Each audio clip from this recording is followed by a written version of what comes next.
Пред речиси 2 години бевме на оваа фарма, овде беше празен простор, жална слика, бидејќи изгоре фармата и не радува што има напредок во оваа фарма, во населба Дамјан, во непосредна близина на Радовиш. Лиљана заедно со својот син Борис се уште работи. Како да ги викнеме сега, Лиле? Пети. Ајде да слушнеме да видиме ке дојдат. Кротки, еве ги. Дури мене, иако не ме познаваат, веќе се спријателија, но не е само во тоа дека имаат добар темперамент, карактер, туку се во делот на она што значи храна, здрава исхрана, многу драгоценно е нивното млеко и сирење. Козјото сирење има најубава цена во светот, најскапо е тоа. Се прават и повеќе видови. Кај нас знаеме каква е историјата на козарството, но ваквите примери даваат надеж дека сепак козјото сирење и млеко може да го најде своето вистинско место на нашата трпеза. Цената не е лоша, вела 35 денари за литар млеко, а сирењето веќе достигнува 500 денари. Се многу драгоцени и луѓето се повеќе ја разбираат и сакаат да го консумираат ова млеко и сирење поради лековитоста, како што велат. Козата е многу прибирлива при паша, точно знае кое растение да го пасе. Здравата исхрана преку нивното млеко се преточува кај нас во исхраната и верувам дека во иднина вакви примери ќе има многу повеќе. Козарството да го заслужи своето место во нашето македонско сточарство. Оваа фарма постои од 2019 година, кога најпрво почнавме со 2 кози чисто за дома, меѓутоа поради големиот интерес за сирење, ги зголемивме истата година на 10, па на 30 и подоцна, бидејќи имаше добри услови да работиме со млекарата во Радовиш, добра цена, која ги исполнува стандардите, решивме да ги зголемиме на 100-120. Моментално фармата има околу 200 и нешто кози со подмлак докот фактички всушност. Значи оваа година некаде околу 210. А имаме и чистокрвни алпини и мешани раси. Мешани се, значи не е чисто крвни. Такво може би и подобро, ради и условите тука. Значи пред некоја година, да кога бевте вие, имавме пожар, за жал не изгоре цела штала. 250 квадрати, истата е обновена, со помош на пријатели и колеги, значи ја реизградивме, така да кажем, ние лично, со наш труд, така да, сега е добро. Србите велат, козата е сиротинска мајка. Значи,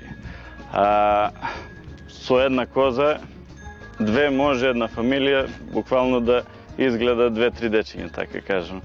Сега, бидејќи е ладно, денот почнува околу 7 часот, каде што најпрво се молзат, сега ги молзиме еднаш во денот, бидејќи веќе намалува млекото, завршува лактацијата, до пред неколку дена, значи млекото го дававме на млекара, сега нешто за дома сиренце да си направиме и така ќе прекине, значи лактацијата, инаку преку летото, пролетта, работниот ден почнува 5 сабајле. Значи најпрво се молзат козите, потоа се носат на испаша, значи горе во планината, се гледа позади. Тие пасат некаде 2 до 3 часа, зависи пашата каква е, се враќаат дома, пладнуваат, повторно ги вадиме, попладне 2-3 часа и повторно се молзат. Систем за молзење, значи благодарение на млекарата, пак ќе кажам, значи многу е битно доколку некој сака да го почне овој бизнис, да има стабилна млекара која ќе му го откупува млекото или пак да си прави за дома сирење, доколку реши. Козите 90% се на испаша, кога сум на работа, бидејќи ова ми е дополнителна дејност, која ја работим јас и мојата мајка, тогаш, значи, храната се купува и јадат дома. Моментално храната е скапа, доста скапа. Значи, 16 до 20 денари од килограм. Добивме околу 6 хектари земја, тука одма преку патот, близко до фармата и планираме да почнеме да се произведуваме и собствена храна и малку подруго ке. Но треба и механизација, имате ли? Треба и механизација, значи имаме трактор и нешто ситно, значи се што сме почнале, значи се надевам дека во иднина ќе си докупиме подобра механизација, подобар трактор и така. ИПАРД пробав еднаш два пати, некако не бива, не знам која е причината, не добив ни повратен одговор, тоа е пред неколку години, не сега. А за нов трактор уште земаме сила ради пожарот, значи мислам до година ќе си купам и нов трактор. Козјото млеко и сирење се едни од најквалитетните производи што го чуваат нашето здравје. Но често луѓето имаат погрешно мислење. Зошто? Во Македонија, порано имаше балканска раса, се уште имат некои, тоа се смета за автохтона раса, која помалку и мирисеше млекото. И луѓето сега кога ќе слушнат козјо млеко, козјо сирење, мислат дека мирисат истото. Исто мислев и јас 2019, меѓутоа кога го пробав и така и почна приказната. Значи во Белград кај мојата тетка јадев сирење и ја прашав што ова сирење, вика козјо, викам нема шанси. Нели и така и реков на мајка ми ајде ќе земеме и ние две козички, ете сега се 200. И се почува во бизнес. Да, тоа е веќе бизнес. Значи јас би му препорачал на секој што сака да одгледува стока и има желба за бизнес, има добра заработувачка, ако претежно сточарите знаат малку да кукаат, убаво е да се одгледува кози, попрофитабилни се од овци според мене. Единствен проблем е тоа што машките јариња, за разлика од јагниња, нема каде да се продават, не ги откупуваат. И еве јас, например, после третиот, петиот ден ги продавам ефтино, кој сака на цуцла да си гледа, бидејќи нема економска исплатливост.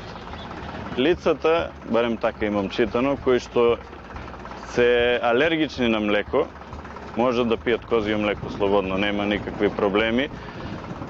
Предноста е тоа што козјо млеко, доколку мали деца пијат, побрз траси имат. И тоа го имам прочитано, не дека сум го тестирал или слично. Така да, не знам кој го интересира, може да си прочитам. Мислам дека има многу предности козјото млеко пред другите. Козјата сурутка е исто така доста здрава.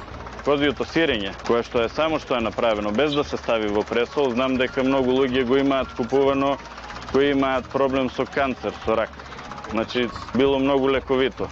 Се става во фриждер 24 сата да се исуши малку и се јаде. Тоа е најкалоричното сирење.